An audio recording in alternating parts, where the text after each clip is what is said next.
Well, hi guys, this is Jim again, and as you're probably aware, I haven't been putting much up on YouTube at the moment.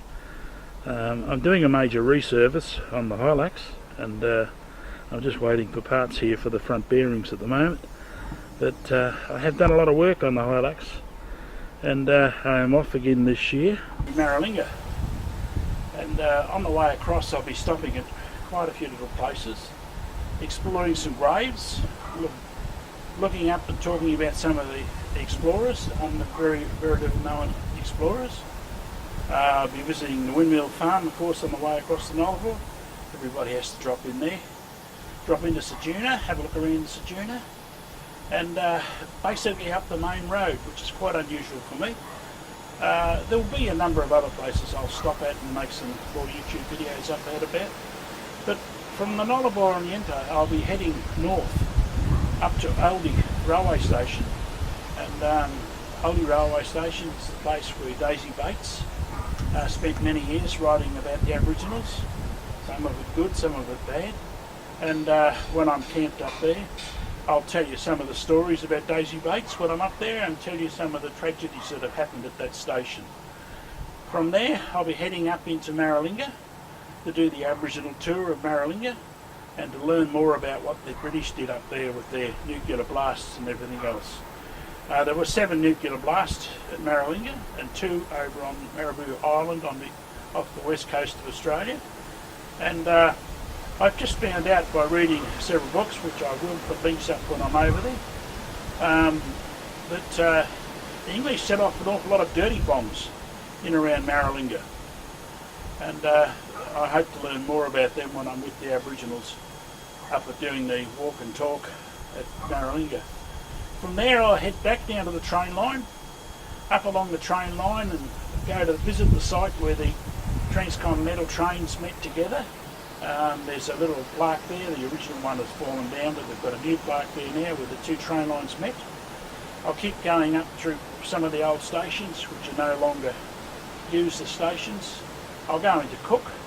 Cook is a place where they refuel the transcontinental trains when you're going across the Nullarbor. And I'll visit the Cook Cemetery, do a bit of a walk around the town. If I'm lucky, I'll try to lock my wife up in the jail and leave her there. My wife will be with me on this trip. And on this trip I'll be using a tent, more so than my swag as I normally have. And I'll be sticking to more main roads than I normally do, which will be quite a novel experience for me. But as you saw before, I have the Hilux in about 300,000 pieces, and I have bits on order and they are coming, and I'll replace them. One of the things about the outback travel that you should do, you should seriously think about before you leave home, is that anything that's on the vehicle you've got the slightest doubt about, replace it. I can replace the wheel hub down here online, and it's cost me somewhere around $100 or something to have it posted to me, complete wheel hub, bearings, the lot. If I'm out in the outback and that breaks down, that $100 will blow out to about $1,000 plus labour. At home here I do it myself. I've got my own gear in my own workshop here which I can do it. And as long as I can still do it, I'll keep going on these trips. It's when I can't do my own maintenance, it's the time to think about stop going. But from there we'll go down to the border, the West Australian border. We'll drop in there and have a look around there. I want to take my wife across the West Australian border just there and bring her back again. And from there onwards on the way back I'll be looking over the cliffs in the Great Australian Bight and wander my way back home again. Now there will be a lot of places that I drop into, and there will be a lot of things that I talk about on the different parts of the trip. I have changed my recording equipment, my sound recording equipment. I'm now using a stereo system to record, and you hopefully, as we all know when we're out in the field, hopefully the audio will be much better on this trip. But that's it for me at the moment, and cheers, and I hope to see you out on the road. And don't forget, I'll be out there listening. And for all the hams that follow me around the countryside, when I set up at Odie, I may try to set up 220 metres, 630 metre stuff, 220 kilohertz. I might try to set that up if I can and get it to work from there. But if not, I will have HF up and running when I'm camped there.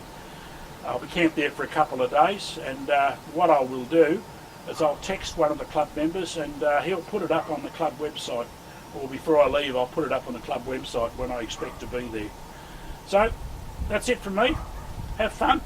I hope to see you out there, because the old-fashioned saying is you'll never know if you don't go.